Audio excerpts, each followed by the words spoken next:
Hey, y'all know when Kendrick speak, we gotta listen. We got 2 more days until another funeral. We ain't gonna speak on it, man. We ain't gonna speak on it. We finna just listen to K-Dot talk. When K-Dot talk, we listen. Y'all know he don't do that many interviews, bro.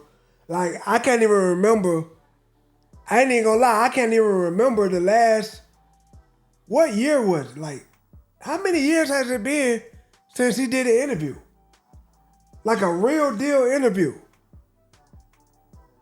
I don't know, man, but a lot of people been telling me, hey, bro, check it out. They was like, it's long, but it's very insightful.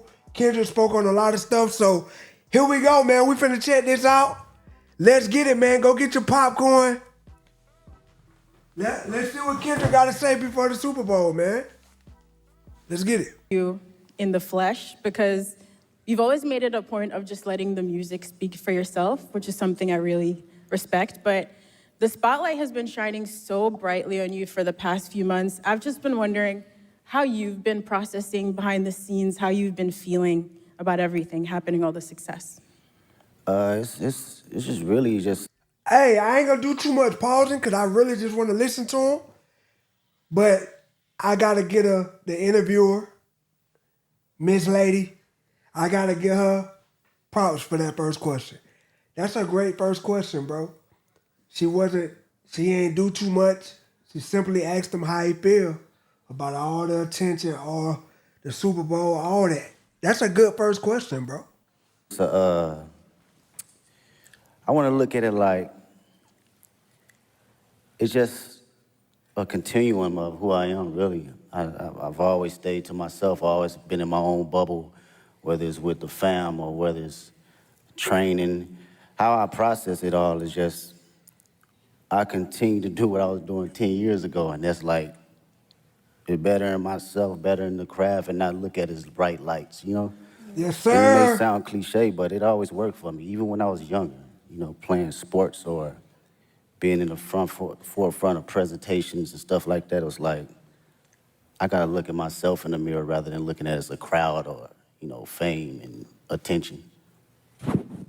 So now, early days of your career, you know, Section 80 days, even early mixtapes, and you perfecting your craft as an MC. Did you ever think we'd be at the Super Bowl with this? I wasn't thinking about no Super Bowl. You never thought That's about a the Super fact, Bowl? I wasn't thinking about no Super Bowl for sure.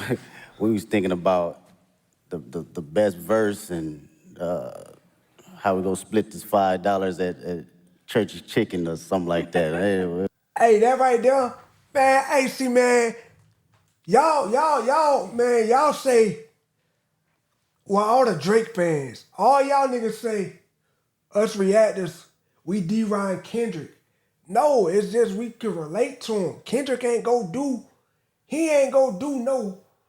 no whole shit. He ain't go file no lawsuits. He ain't do nothing extra after the music. He dropped his diss tracks back to back to back to back to back to back. He ain't said nothing at all.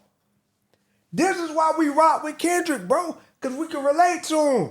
You notice they asking them questions about all the fame, all the attention. Look what he talking about. He talked about staying to himself like he always been. He said he don't really look at the bright lights, all the attention. He say, hey, I ain't never thought about being at no Super Bowl. That show you how humble bro is.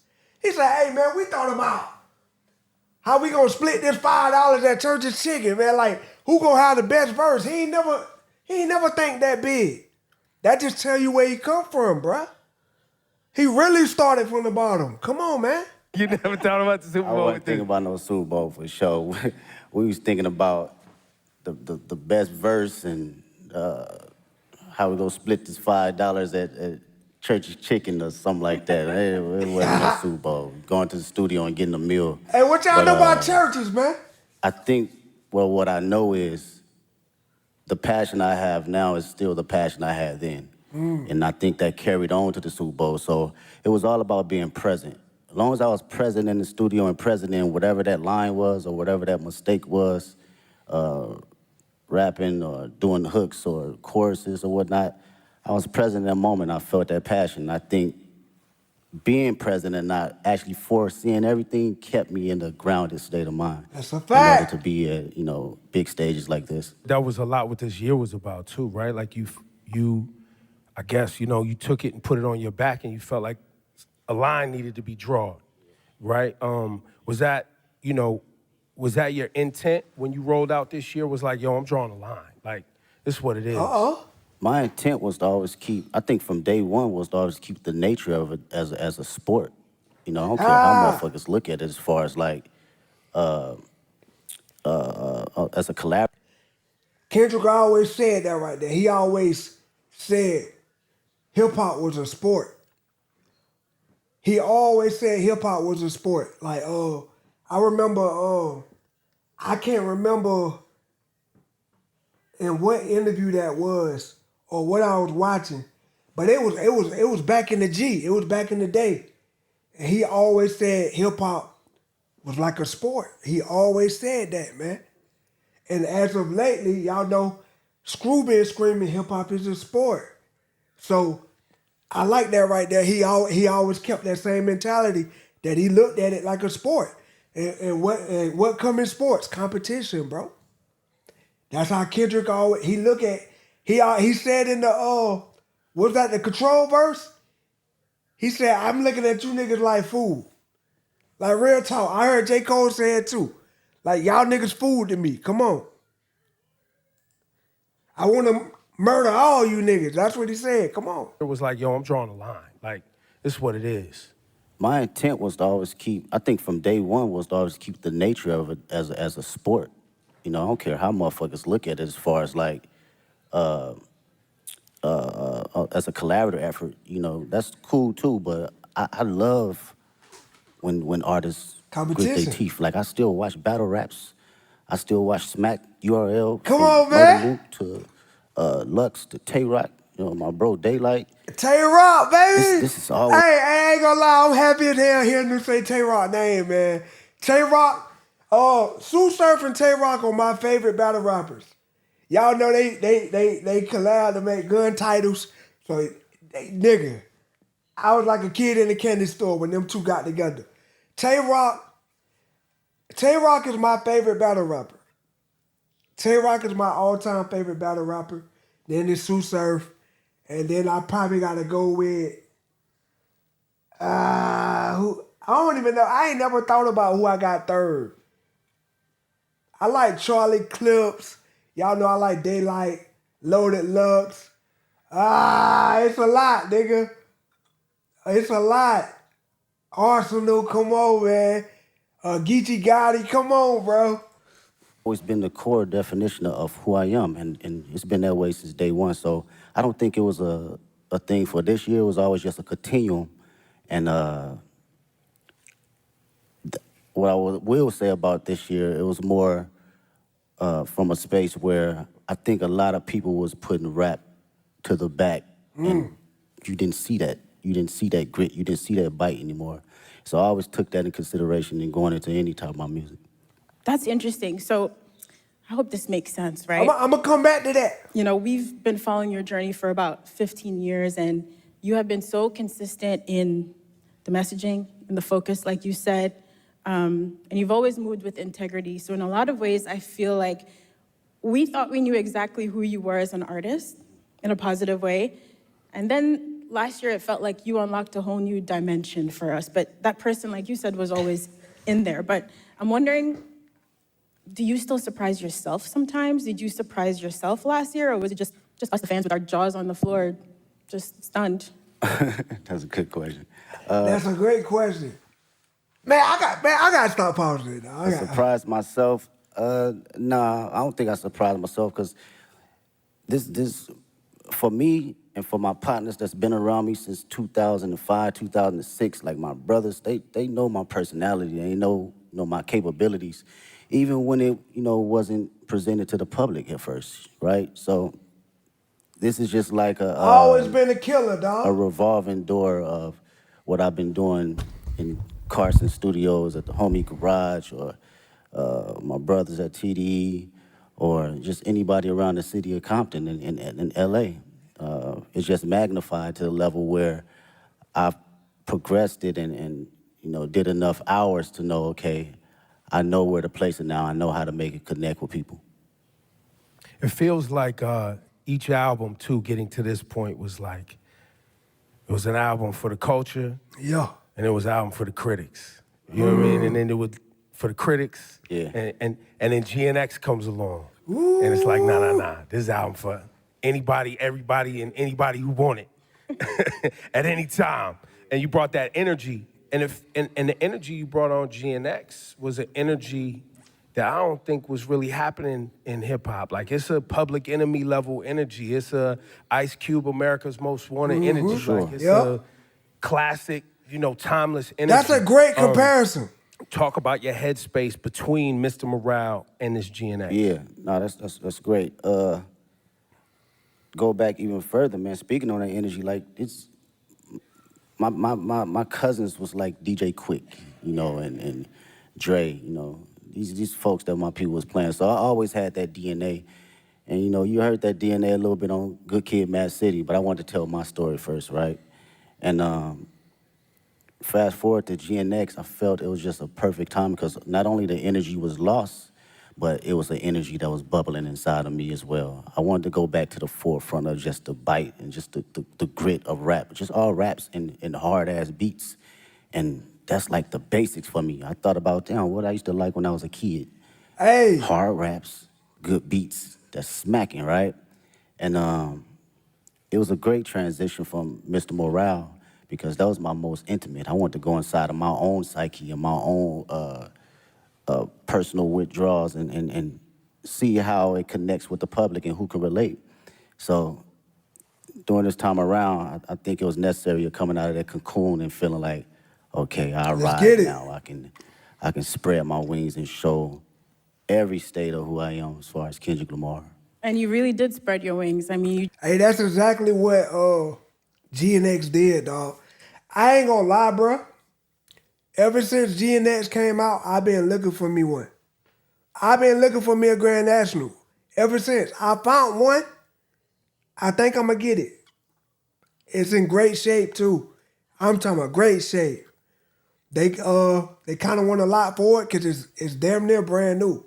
But when I drop that pic on IG, I need y'all to show so much love. Because I always wanted one. So when Kendrick came out with GNX, that just confirmed it for me. Like, I got to get it for sure.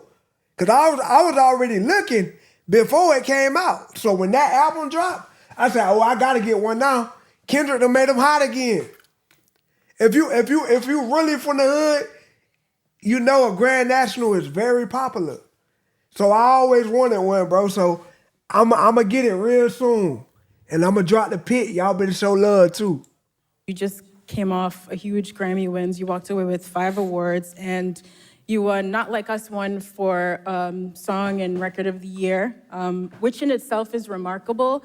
But I think for people who love and respect hip hop and the roots of this culture, the competitive spirit of it, it has been a little bit mind-bending that you created this massive cultural award-winning anthem Crazy. out of a battle rap song. And Ooh. how is that something, after you got off that Grammy stage, you got home in some quiet time?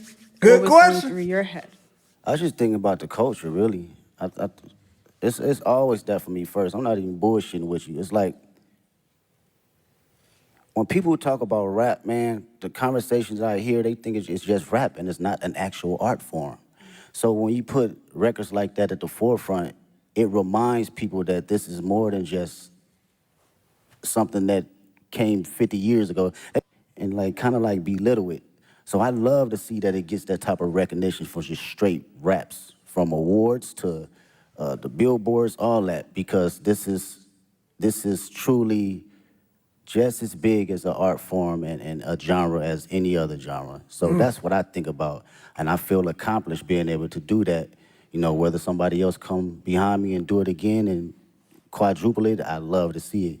If that was my purpose to do that, then that's exactly what it was for that particular moment. I think people often miss the significance of that Record and Song of the Year award.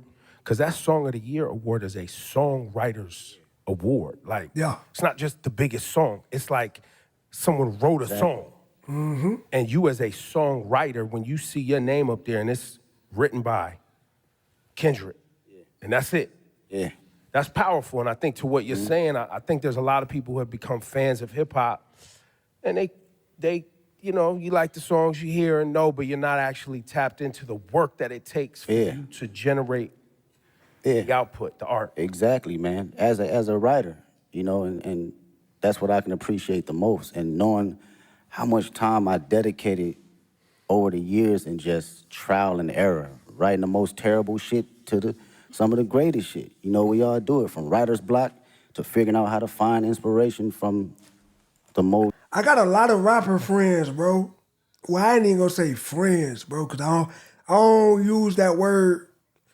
I don't just throw that word out there. I got a lot of rapper, what you want to call it? Rapper, what's the word I want to use? I'm gonna say homies. I ain't gonna, homies don't mean friend. Y'all get what I'm saying. I got a lot of rapper buddies. Yeah, I got a lot of rapper buddies. And writer's block is a real thing, man. Like, it's like you literally get stuck. You don't know what to put on that paper next or put in that phone next. And you gotta go experience different stuff to get motivated.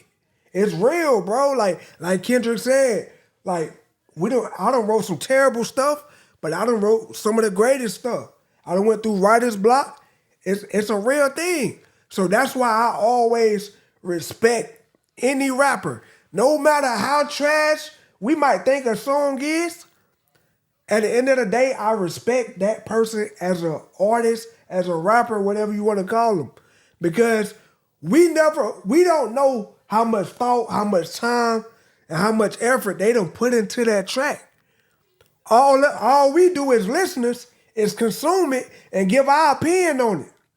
So that's kind of why y'all saw me chill out a little bit with trolling, like, people's songs. Like, I try to find, even if I don't like it, I try to find something good within it. That's kind of why I got rid of Mumble Mondays. I know y'all love Mumble Mondays. Y'all love the roast people, and I get it. It's always good to laugh, but that's kind of why I chilled out a little bit, because I started gaining more respect for the art. Like Kendrick said, like, I'm not a rapper. I'm a listener. I consume the music and I give my opinion on it. I'm a critic. So I kind of try to find the good in everybody's music that I react to. Most non-popular aspects around me. So it's like, knowing that trial and knowing what I put in as far as my thinking process and what it takes to get there, I do not look at it as a small, like, endeavor because it's a hit record. No, it's actually some writing in that shit. Facts. You know, whether it connect with you on a spiritual level, whether it connect with you on a comedic level, whether it connect with you just on a personal dynamic, it's still from a writer's point of view. Yes, sir. Yeah, you are an incredible writer. There are songs on GNX like Reincarnated. I didn't know what to do with that song for the first few times I heard of it, just trying to figure out where you possibly came up with the inspiration for a record like that. Like, when you're working on those songs, are you going through multiple versions until the right thing comes to you? It's hard to fathom, I guess is what I'm saying. Yeah, well, records like that, first off, shout out to Tupac. That's the number one inspiration. That was always one of my favorite records from him and Outlaws. With records like that, Go, man.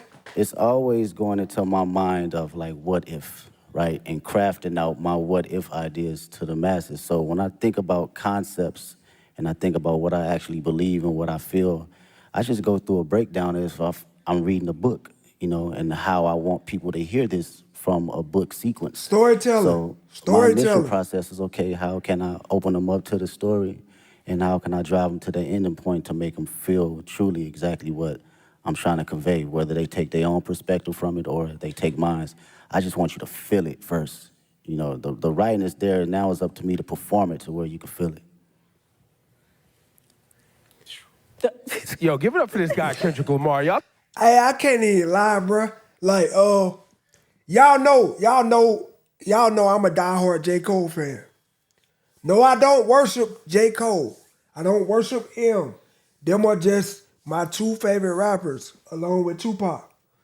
Them are just my favorite rappers. I put on Twitter the other day, like, with all the stuff surrounding the beef, I noticed it's a lot of fans that got these parasocial relationships. They really think they know these people. Like, it's insane, bro. I never saw it play out in real time like this. Like, when M made Stan, of course, all us get Stan. We get what M saying. Like, it's one of them diehard parasocial fans that really think they got this connection with M. And it comes with great artists. But like I was saying on Twitter, I never really saw it until this whole Kendrick and Drake beef. Every day I get on Twitter, it's people tagging, it's Drake fans. These Drake fans hate me right now. They hate me right now, but they gonna respect me at the end of the day. I'm gonna say that. They hate me right now because I've been trolling. And I'm gonna continue to troll. Like, that's what I do. That's what I'm known for. But I never really saw like these crazy fans like this until this whole aftermath of the beef. It's crazy, bro. It be people on Twitter all day talking about Kendrick and Drake all day. All day. Every day. It's insane, bro. It's low-key getting to a point where it's weird. That's why I'm glad that the beef is over. It's not going to end because the Super Bowl finna happen in 2 days. So it's only going to get worse. But, man, I never saw nothing crazy like this in real time, bro. I'm too quiet, man. This guy doesn't sit down and do this too often. So this is a very special conversation. We appreciate you, bro. Yeah. I really do. And shout to SZA, too, because you guys are making history right now. Hell and, yeah. and you've seen her from her Shout humble out beginnings SZA, like man. she's seen you from your humble beginnings. You've watched her find success, and now y'all sharing the stage at the Super Bowl. This humongous tour that's rolling out next year. Talk about this moment in both of y'all's career. Have you guys had a chance to even see each other in this moment and be like, yo, like? We haven't even had a chance to crash out about it because everything been moving fast, like far as production and rehearsals and stuff. So we speak, but we haven't really got a chance to settle into the moment. Yeah. For me personally, watching her, her career and where she's come from, it's amazing to see. I get to finally see how certain individuals see me come up in the process because I seen her day one coming in the studio and writing songs, throwing away songs, writing another song, throwing away songs, and songs is hard. And I understood that process though, wanting to be great. Even when people saying this is classic records, you're like, no, I'm gonna write another one. And I understood that and I seen it, so to see it now magnified, it's like, she always had it, man. She always had it. And I'm just honored to be next to a talent. Yeah, you've both worked. To go off of what Kendrick just said, bro, that's what I was speaking on earlier, bro. Like, us as consumers, we don't get to see all that. So that's why I chilled out on, like, just straight out calling niggas stuff trash. Because we don't know how much work, how much time and effort, how many long sleepless nights they done put in to make that. So, like I said, going forward, I will continue to try to find the good. Even if it's bad, I'm going to try to say something good about it. See what I'm saying? Now, if it's just straight up trash, I got to be real with myself. I got to put it out there. But I'm going to say something good about everything. Worked really hard to be here in this moment. And on Heart Part 6 is really amazing to hear you detail that journey for old and new fans, coming up through the ranks at TDE and now launching your own agency, PG Lang. So performing at the Super Bowl halftime show is very much, us as fans getting to celebrate you and this beautiful musical legacy, but also now you're stepping out as an entrepreneur. What has it been like to build your own business and to also showcase some of that creativity from your agency on this platform? Oh, man, I love the process. Shout out to PG Lane. Make some noise with PG Lane. Yeah, that's my team, man. It's 30 incredible individuals, 5 extraordinary executives that work day in, day out to make sure we are doing something that will long live the culture. You know, from a music standpoint, from a creative standpoint, fashion, film, books, day in, day out of just being around like-minded individuals that have different perspectives outside of just music. So through that process, it was a challenge for me, but even more a process of me enjoying, okay, different ideas and different backgrounds on how to look at things. I love it. I love it.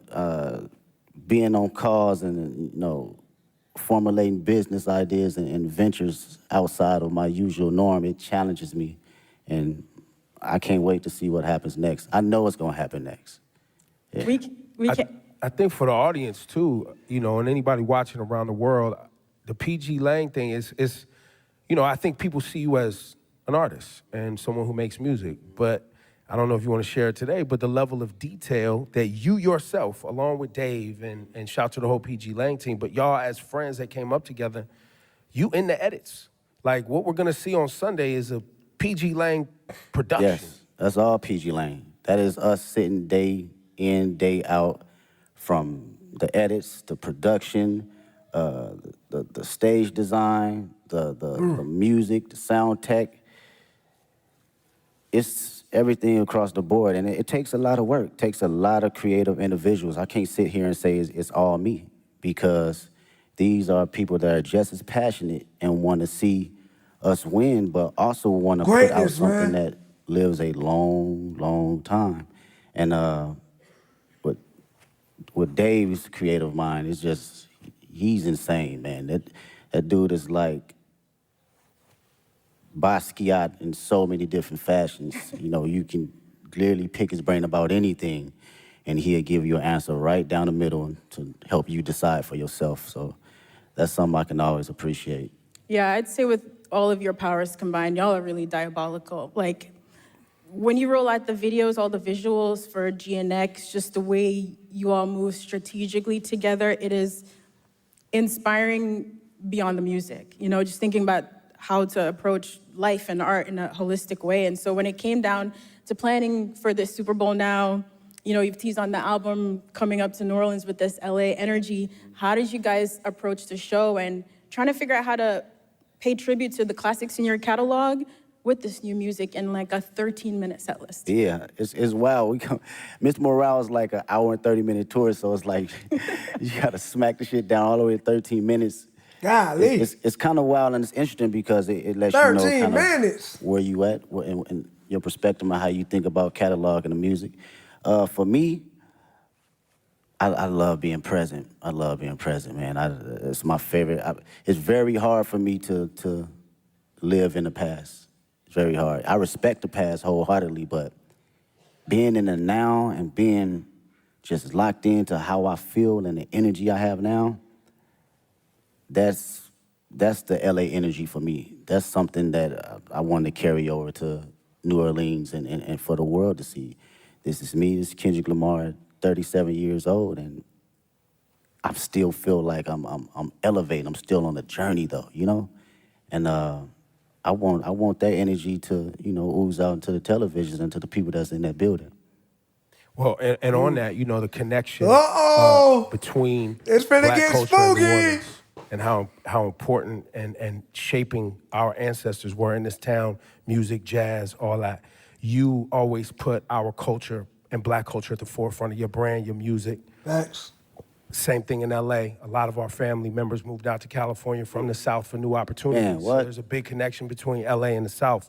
So when you say you walked in to New Orleans with that LA etiquette and all of that, I don't know if people really grasp that, but you got to be feeling that That's a energy bar. like when you are out ready on Sunday to do your thing. That's a bar. It's crazy, bro. Out of all my friends, LA, us growing up, all our grandparents either from Louisiana, Texas, Chicago, like, period. So our dialect and how we talk, it gauges from like the South and like the Bay Area. So like going to the store, we say finna. I'm finna go to the store. That's some, Like, that's some South you know shit. what I'm saying? That's not, I was just about to say, bro, that's all the way South, nigga. I say that every day, every damn day, nigga. Nigga, I can't even say the right word, nigga. I know y'all call it. I can't even say certain simple words the right way because I'm so South Carolina, bro. Like I can't even. That's crazy. Yeah, that's straight South. Finna, that's South. not no LA, right? So that energy right there, and you know, making that correlation, it means a lot to me for people to understand that. And the culture and just being black, I can't help that, man. It's just not something that I think about or even try to like go. I'm black. Shit, it's just go. It's in you. It's not on you. Yeah, it's gonna It come is out what it every is. time. I'm not go. I can't sugarcoat it. You Can't know, I force it. can't downplay it. I'm at a point in my life I can't necessarily fake the funk for nothing. Come on, And man. I've always had an essence of that, but you know, you have kids and shit. That shit's like I have to be who I am authentically, and if you know the world can't accept that, then so be it. But who rocking with it, I'm gonna put it all the way out there. You know, whether it's in private or whether it's on the main stage. Yeah, I don't think a lot of people and a lot of artists stand in themselves as authentically as you have. And I think one of the questions we've all been wrestling with over the past few months, watching you and the way you've moved, is really what is the role of an artist? And I think lots of people have very different definitions, but young Kendrick, again, back to overly dedicated and Section 80 mixtape Kendrick, and GNX Kendrick, Super Bowl, Grammys Kendrick, has your idea of what the role of an artist is, you as an artist, has that ever changed? I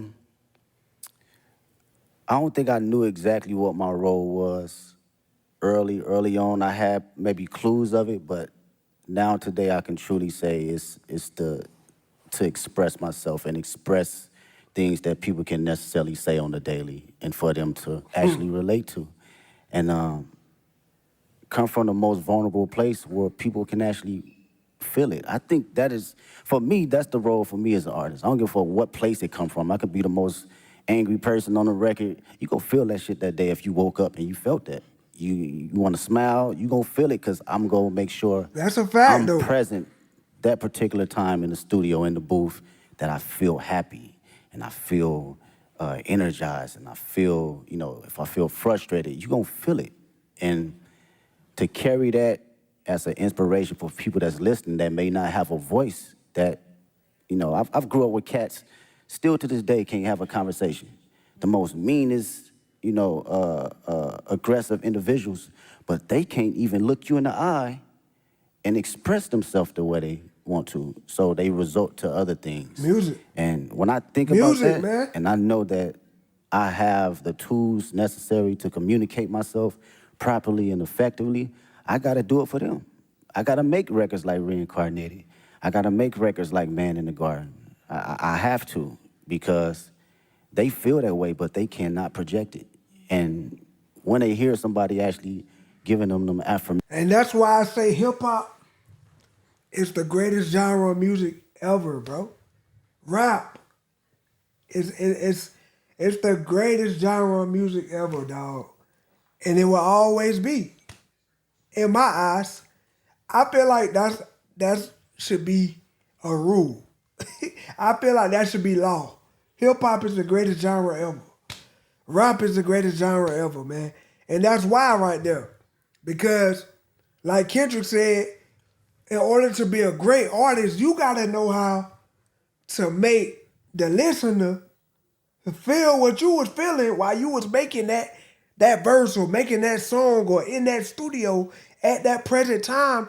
You gotta make the listener through that whole process feel what you felt. And that's why I say it's levels.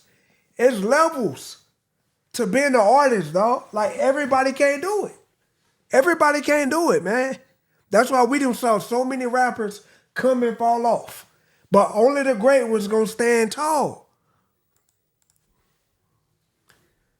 Man, cannot project it. And when they hear somebody actually giving them affirmations, it allows them to speak more freely and be open because, again, I come from the same place they come from. Wow, Kendrick, we might not see you outside again soon after Super Bowl. I know, of course, you have the GNX tour. Listen, I know you also don't love doing interviews, but we are grateful. We're so grateful for all the music and the moments that you've given us over 15 years. And in the last year, one of the goals, dog. your presence and your focus, it is noted. So thank you. We really appreciate it. Thanks for taking our Thanks for questions. fighting for hip hop, man. Oh, for sure. That's Fighting it? for hip hop. It is really appreciated. y'all. And now, we do have some we questions have some kids that are gonna ask from our questions. kid But report. I got one more thing for you, Kendrick. Before we go to our friend here, Hayes Adler. What should people expect to see and understand about Sunday's performance? Storytelling. I think I've always been very open about storytelling through all my catalog and my history of music. And I've always had a passion about bringing that on whatever stage I'm on. It's a fact, though. A war tour, or whether it was 500 people at Key Club. I've always had a form of that. So I like to always carry on that sense of, make people listen, but also see and think a little. I think this is going to be one of those performances where people are going to be digging up Easter eggs for I mean, years, that's the Kendrick years thing, to come, right? Even when it's not an Easter egg, people gonna make one up, right, Ken? Hayes, this is Hayes Adler. He's got a question for you, What's up, Kendrick. man? Hi, Kendrick. What's going on? How do you prepare for such a big performance? Do you have a favorite way to stay healthy and active? Yeah. I do some laps, whether it's some sprints. If we talking about, let's go from, on a physical level, I give you that. Maybe it's a 2-mile warm-up or a mile warm-up, maybe some push-ups, just to get the body movement. Sometimes you be out on that stage, man, it take you need some oil on your knees a little bit to get moving and get cranky. So physically, I'm just exercising the body, a little bit of stretching, a little bit of all that. And on a mental level, I'm usually playing some Isley Brothers just to calm not my nerves, but Niggas calm my is excitement. psychopath, man. A balance, So Niggas that's is my psycho. prep right before I go out. Thank you, Hayes. Thank you so much. And now, Alvin Williams. How you doing, sir? What's up, Kendrick? What's up, man? I'm a little with Big Brother and Big Sister New Orleans. What has mentorship meant to you during the course of your career? And if you could thank your mentors for believing in you, what would you say? Oh, man, mentorship has been everything.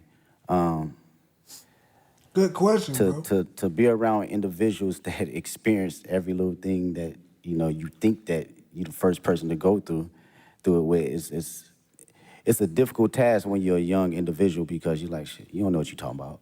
But as you progress and you be like, damn, he or she was right. Was right. You begin to Yo, understand. I just told Mom Dukes that like a couple weeks ago. Man, my mama done told me like so much advice or told me if I was right or wrong with something growing up.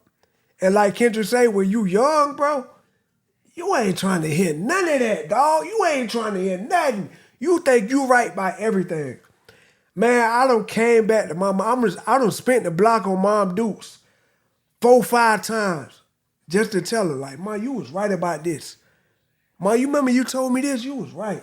Like, it's crazy. Like, when you get older, you realize, like, your loved ones, they not going to steer you wrong.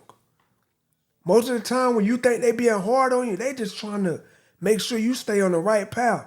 Like, he right, bro. I done went, you can ask my mom, like, if my mom ever come on one of my videos or a live stream or something, you can ask her.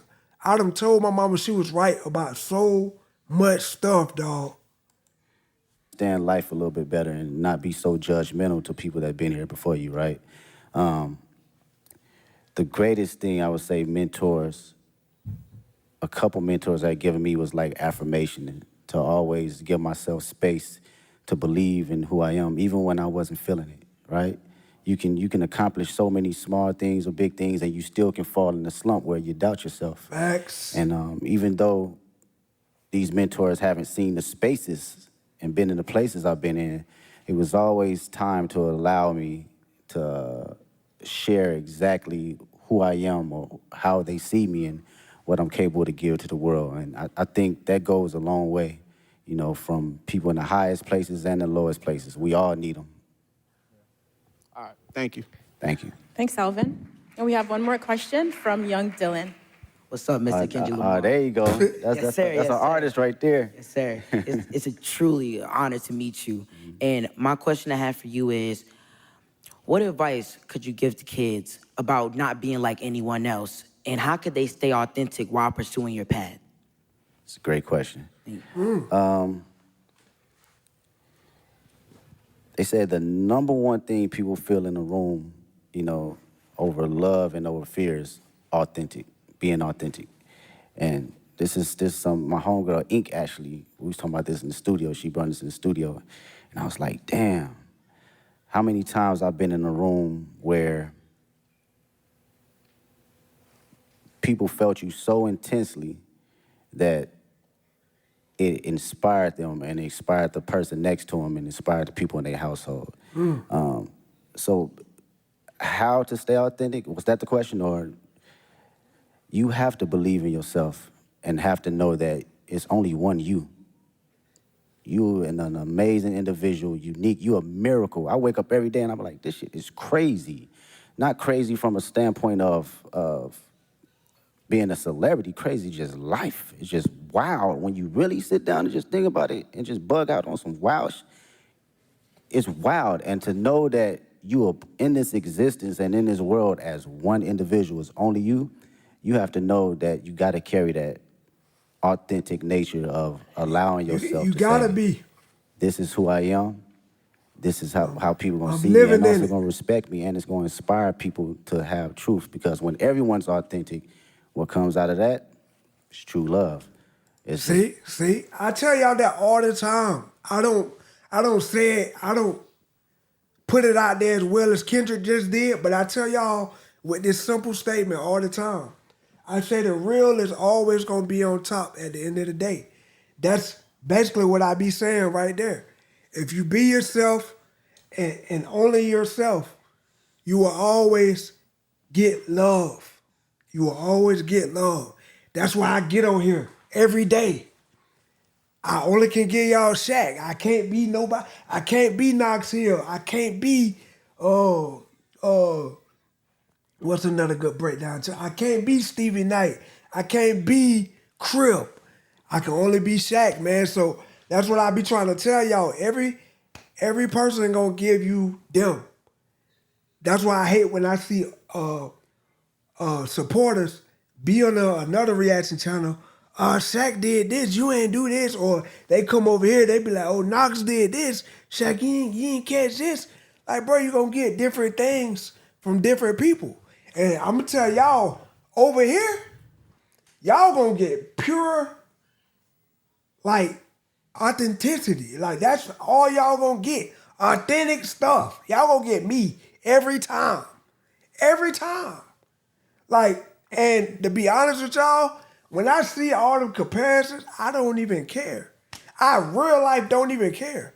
I be like, bro, like, why they telling me that? Bro, I don't care. Like, if you come over here, come for me, man. Cause that's what you gonna get every time, bro. Facts. There's no boundaries. We don't have any courtship on judgment. We don't have any perception of being able to ridicule anyone, because you showing up as your true self, I'm showing up as my true self. And carrying that nature, it take you places. Appreciate His you. answers are just as thoughtful as in the music. It's ridiculous. Thank you, Dylan. Thank you, Kendrick. Appreciate you. Ladies and gentlemen, one more time for the great Kendrick Lamar, please. Thank you so much for your work and your. Look how calm bro is, bro. That shit low-key scary, man. Nigga is a psychopath. And I mean that respectfully. But yeah, man, like, I really, like, that didn't even feel like 30 minutes, bro. That didn't even feel like 30 minutes.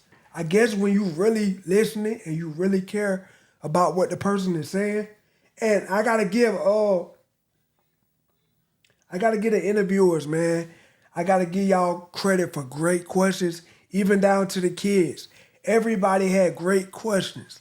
You notice there wasn't really a lot of clapping throughout the interview because everybody was really listening. Everybody wanted to hear what he had to say. And bruh, he could have came out on the high horse. I meant to do this. I meant to do that. I knew I was gonna do this. But he stayed true to his true self and kept everything humble. It's like it don't even it don't even excite him. But I guarantee you Sunday when he perform, we gonna get a whole different energy. That's crazy, man. This interview made me gain so much more respect that I had before this interview. Cause I had unbelievable respect for Kendrick anyway. Before the interview, but after this interview, bro,